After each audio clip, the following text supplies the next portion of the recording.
Hi everyone, Paul here, and this is a film in which I'm going to say a few words about somebody called Gordon Cullen. I doubt if anybody's heard of Gordon Cullen unless they're studying to become architects, and even then I doubt that many people have heard of him. He's a figure from history now. He's quite an important figure, and that's why I want to say a few words about him. Cullen trained as an architect and began working at the end of the 1930s.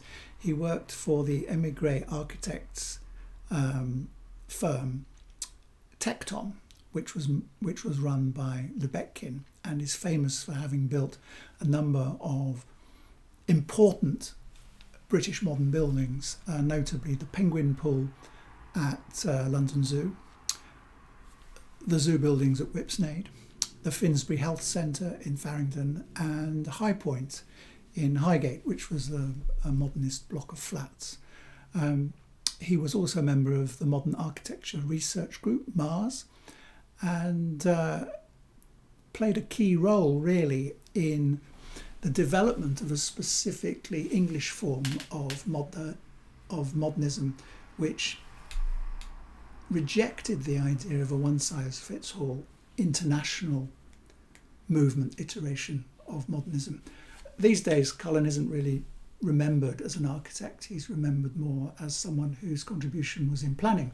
And I know him through his contribution to visual art directing, typography, illustration, and so on and so forth within the context of the architectural press and the Architectural Review, the house journal for the profession in the UK.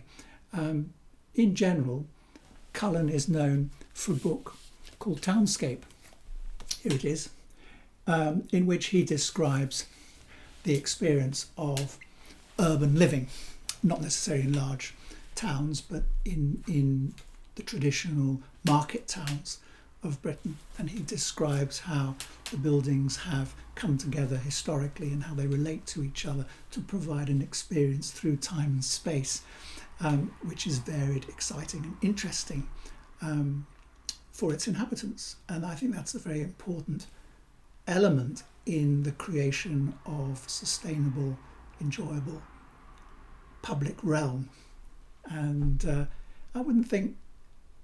I don't think Cullen's ideas in Townscape have endured that strongly. I don't think he's as well known now as he was in the period immediately after the Second World War, when he shaped the debate to a very large extent. So this is the main book in relation to Cullen. It's not the only book by any means. Cullen has a big coffee table style book with a contribution by Norman Foster, which looks at the whole of his career, his ideas, and presents them within a critical framework. And this is a very substantial memorial to his life and career. And if you're interested in Cullen, I think this is the go-to book, although you probably have to find it from a library now. I first came across Gordon Cullen through the pages of the Architectural Review. As I said earlier, it's the house journal for the profession in the UK.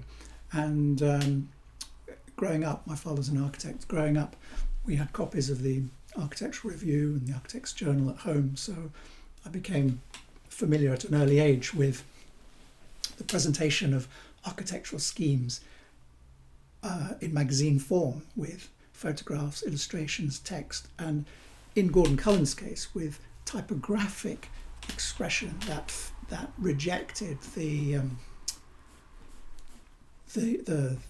sans serif letter forms of modernism in favour of a more eclectic and exciting graphic and typographic language. This was given expression through the pages of the Architectural Review, and then later in the environments of the Festival of Britain, and then subsequently in the rebuilding of Britain. So my earliest memories, I suppose, of shop fronts are shop fronts from the early 1960s, which all had supersized, italicized letter forms in 3D projecting out of the shop fronts. And that was a direct consequence of Cullen's theorising 10 years previously. Let me just show you some more books by Cullen. This is a little book, doesn't look like anything. It was published in America at the beginning of the Second World War, 1941. And it's a book by Tecton architects about planned ARP, that's air raid precautions. I'm interested in this because I'm intrigued by the issue of health and safety in relation to the acceleration of the machine ensemble and the destructive power within that acceleration. So this is a book about how to keep people safe, the kinds of structures that needed to be built to withstand the high explosive impact of bombs and so on. So, and it's illustrated throughout with illustrations by technical illustrations in a charming hand-drawn way by Gordon Cullen. And actually Cullen made lots of contributions to the print culture of modern architecture in Britain through the architectural press. This is a book about indoor plants and gardens. One of the characteristics of the early 60s was that everyone had an indoor garden in one of those big large glass bottles, a carboy or something like that. And this book has beautiful hand-drawn illustrations by Cullen of plants and flowers in an architectural setting. A good deal of the visualization of post-war reconstruction was elaborated by Cullen, so he deserves a lot of credit for that side of things and for being able to create a template of visual variety and excitement that was attractive to people who weren't necessarily architects or designers, because that's the other thing we forget, that actually back in the late 50s and the early 60s, very few people were involved in the kind of work that we now think of as being part of the creative economy. Lots of books were published by towns and cities all over Britain about their plans for reconstruction. This one here is the plan for Oxford. It has a cover, a dust wrapper by Gordon Cullen. And these books combine all sorts of technical information about rebuilding roads and so on, and buildings and so on and so forth, but also try and speak of the emotional power of reconstruction. And I think Cullen is a very interesting figure in understanding the emotional power that attaches to buildings through the experience of time and place. And so in some ways he's a pioneer neo-romantic or psychogeographic personality.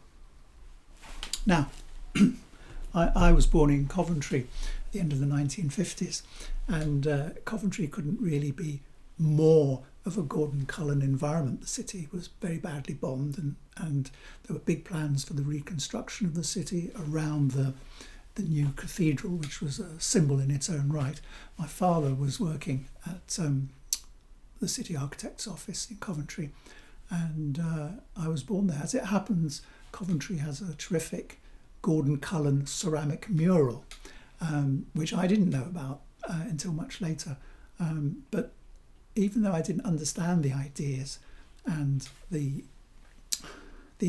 way the environment was developing, those early memories of growing up in Coventry, I think I was 4 when we left, have stayed with me, and I got a very powerful sense of unlimited possibility from those environments. And so I'd like to say thank you to Gordon Cullen for that. My kind of genius indeed. Thank you.